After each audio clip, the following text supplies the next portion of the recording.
Today I'm coming from the beautiful island of Barbados, where as a Wing Chun instructor, I'm going to step outside of my circles and learn about a martial art I've only just heard of, Bajan stick science. Is it possible that I'll find any similarities between this and Wing Chun? And what can I learn from this experience? Let's take a look. Hello, I'm here in Barbados with Wayne Quinton. He's just going to tell you a little bit about himself. I'm the head instructor here at Unified Martial Art Academy in Barbados. Just like karate and kung fu, there are several different styles of those disciplines. There are also several different styles of Barbadian stick fighting, and I've been exposed to both Queensberry and Johnson methods, as well as to some extent Sword and Donnelly. I consider myself most proficient, however, in the Queensberry method. Throughout our discussion, I learned that there are various methods of stick science, to include Johnson, Queensberry, Donnelly, and some perhaps lost styles like Sir Francis. Clearly these are very European-sounding names for a martial art of African origin. And although Wayne was about to go into the history of the art with me, it's something I'd be asking more about later. The art form was adapted in Barbados to suit the environment of Barbados, and because of the relationship or correlation between the slave community and the plantocracy, there is an element of European influence on the art form. Okay. Now, that is disputed in terms of to what extent. Some say European fencing and stick fighting was also influenced in the method. Some say no, just the structure of the way the art is taught. Okay. It's taught in a similar method to the European structure of fencing and stick fighting. But it is generally accepted to be primarily of African origin. Okay. Wayne then went on to show me a range of science sticks made from materials native to Barbados, some with clever adaptations making these seemingly simple fighting sticks even more dangerous. Very often a strip of metal was placed in the core of it, which was made it more deceptive, because the person seeing you wielding the stick would expect it to be light, and then with the added weight of the metal rod in between, when they're struck with it, it does more damage. So that was one of the deceptions. And also it was used to make very often to make a cane sword. So they'd actually put a blade inside which they could then take out and use it in fighting. Here I'm being shown some of the basic movements, and like me, the Wing Chun practitioners amongst you may see a few similarities to our Wing Chun techniques. Although, as I said in a previous video, there's far more that connects us than that which divides us.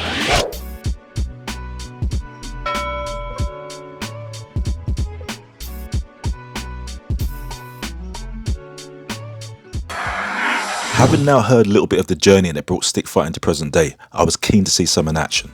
So Wayne and I had a light play where I fed him random attacks to see how it flows. What I liked was that, like Wing Chun, he was keen to move forward and reluctant to move back, and with each defense there was an accompanying counter attack. There was also some really nice fluidity about what he was doing, although I'd say the dropping of hands in between actions and the constant motion near the end of this play are somewhat in contrast to how I'd organised myself as a Wing Chun practitioner. Although I'm moving around a lot more than I would normally like to myself, my main role here is to feed Wade some attacks and observe. And as you know, observation must come before understanding. This would then prompt me to ask more about the various methods of stick fighting mentioned earlier. Queensberry, we will find ourselves in those positions as we play. We constantly are moving and looking for openings, and we're very light on the feet and evasive. The stick always moves. The other methodology is the Johnson method. They tend to more static, more stable, more energy efficient. So they don't do a lot of movement of the stick. They will adjust their position to wherever you go. So wherever position you hold, they will hold a position that will be counter to your position, that protect them or gives them the best possible defense against the position that you assume.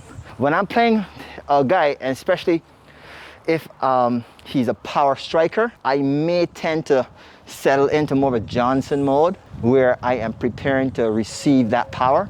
Johnson is more the fixed. Johnson is more more stable position. Yeah. So wherever he takes his stick, see, that's going to influence my position. So once I'm watching where he puts his stick, and I assume a counter position to him. Now he's now moving more fluid like a Queensberry man now. So that will influence that will change how I play. Yeah? But if let's say I'm attacking him as a Johnson man, you see, I would be here. and I'm going to watch to see what he does. Now, he has a pretty good position to answer for this. So I'm not going to attack because I know he's prepared to defend that, you see. So I might change here. See, now he hasn't changed, so he's not safe. He thinks he's safe now, but he's not. So automatically, he should change his position here to more... To this. The stronger position, Okay. you see? And if I went here, yes, he would go to strong. And that's how Johnson plays. And usually in Johnson, you don't throw a blow unless you're sure it's going to score. Now this was interesting because you're not just defending the attack, you're also defending the position and setting yourself up for a counter at the same time. You're looking for the best possible solution to counter him. If you watch the old fugitive samurai movies, you would see that these guys would hold positions and they would pose and they would switch position, and not a blow was thrown. And then all of a sudden there's one cut and boom, that's the end of the match. And Johnson is kind of like that. They're not going to throw a whole series of blows and hope. They're going to throw that one blow that they're confident that when it's thrown, you won't be able to defend it. Okay? Queensberry, we are percussive. We're going to wear you down with a series of blows. Yes, yeah. See? And because of that, our stick never stops moving because we don't want to give you a chance to read where we're going. See? I was beginning to wonder if maybe Wing Chun sits somewhere in between these two methods, although from my perspective, more towards the Johnson approach. Now, can you also tell me something about the competition? Science was contested very often. It was a national pastime in essence. So before the 1930s, it was contested with the sticks being crossed on the ground and the fighters walking in a circle. Of course, they would have supporters for both sides there cheering on, and music was played. And then when the music stopped, that was your cue to go for your weapon. The music will be playing, and as soon as it stops, we rush for the stick. Weapon. Yes. So I rush for the stick here. You might get yours first, and if you get yours first, I have a choice. I either have to try to get mine without being struck, or I might back up and wait. And then you have the choice of allowing me to get my stick up, or you can throw, as we say, you can throw lashes. Okay. The other, what could also happen, of course, is as we're going and you go for your weapon, I could prevent you from getting your weapon out. Right. Okay? Yep. Prevent you from drawing your weapon, and then I would draw, mine up. What you seldomly wanted to do when the person had their weapon in hand, you wouldn't want to go down to grab your weapon because then you're open to be struck. Yep. So you had to devise ways of getting your stick up without engaging your hand, because you may need to use your hands, as we say, to ward off blows. Yeah. You had methods of defending yourself against the stick until you're in a position to get yours. So then it becomes bare hand against the stick as such, which is also incorporated within the art, isn't it? That's why it becomes science, because it's not just the stick play. Stick science has had a lot of other elements in there. There was striking with the hand, there was headbutting, there was kneeing, there was elbowing, there was kicking, or what they call foot fighting. There was wrestling. Those are all components of stick science. Okay. Okay, it was not viewed as a separate skill. Now this was really interesting because at the time I was in the middle of writing a magazine article where I was making reference to the broad range of skills found within Kung Fu systems, which include striking with the hands, striking with the feet, joint manipulation, wrestling, and weaponry.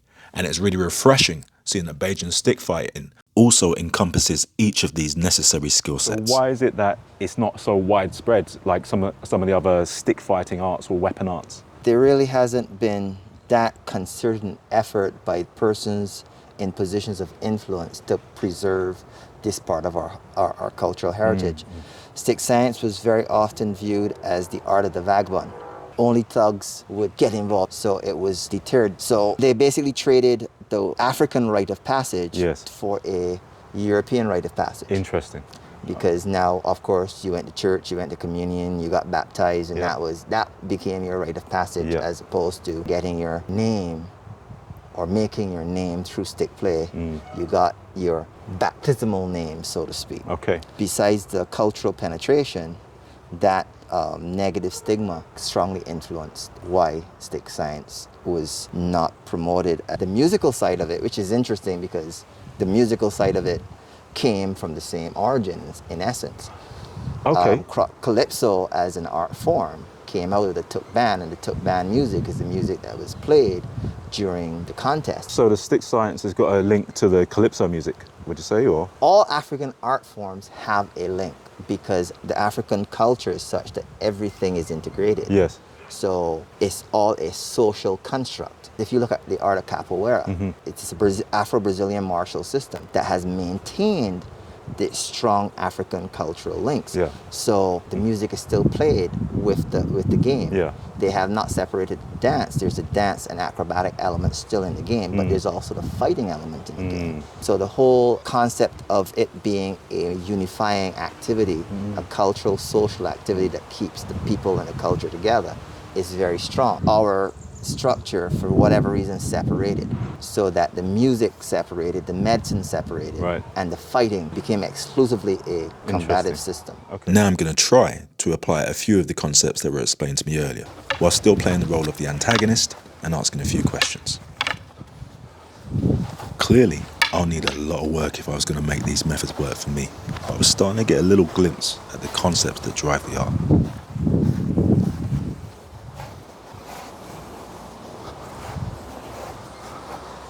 Ah, that's how you bring me out.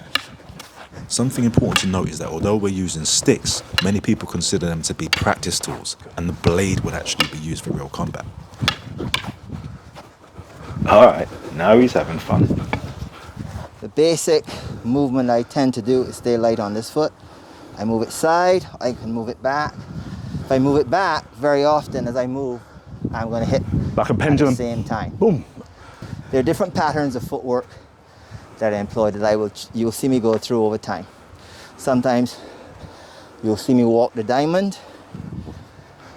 Sometimes I'll march, just moving straight in, marching forward and back. There's square and compass, and if you know anything about the Masonic traditions, no, the square and the compass is a symbol for Freemasonry, and that secret society had a strong influence on a lot of the secret arts, science being one of them. They would start on a square, and the foot draws the compass, is the circling of the compass, so you use it. So that's how that was their footwear pattern. When they used to do it competitively, how do you win? The easiest and the most common method of determining a win was drawing of blood. Anybody, if you got cut, basically, and usually definitely a cut to the head, match was automatically over. But then there were also, you could win by points. Okay. Every lash you threw that connected, you receive a point for, and the person with the most points was the winner. Okay. You could be hitting across the jaw, face, neck, all of that. You could, guys would make you spit sorrel, as they say, or pee a basin of blood. Those are two common, or piss your pants. You don't know nothing about sorrel, right? Is there any African terminology still left within the art? Or? One thing I can think of immediately is the akia, which was the most popular wood that was used in stick fighting in the early periods. What we call akia wood. Was it akia? Akia, O-K-Y-A. As I was told by my first teacher, the wood became extinct. It was so popular for the use of stick play that most of the trees were cut. And that term was used by some of the old stick lickers to represent any type of fighting wood. And you said it was outlawed at some point in Barbados, right? Yes, it was illegal to practice stick science at one point, and I'm not sure that has changed officially on the books. Yeah. As my time in Barbados nears its end, I find myself reflecting on my experience. And what stands out most is how stick science has survived through impossible times due to the dedication of its practitioners. In a world where people are trying to close doors on you, you need as many keys as possible. And stick science would have been a way to let off steam and escape, much like what martial arts do for so many people all over the world today. Were there similarities to Wing Chun? Yes. And were there differences? Also yes. But when we leave egos out of the equation, we can actually appreciate both of these and learn something at a deeper level. Well worth a try. Thank you very much for watching. Hit like and subscribe, it helps the channel to grow. And also follow Wayne's socials as well. By the way, this is how they pay respects in stick science. Not that dissimilar to Wing Chun, I'd say. Take care, see you in the next one.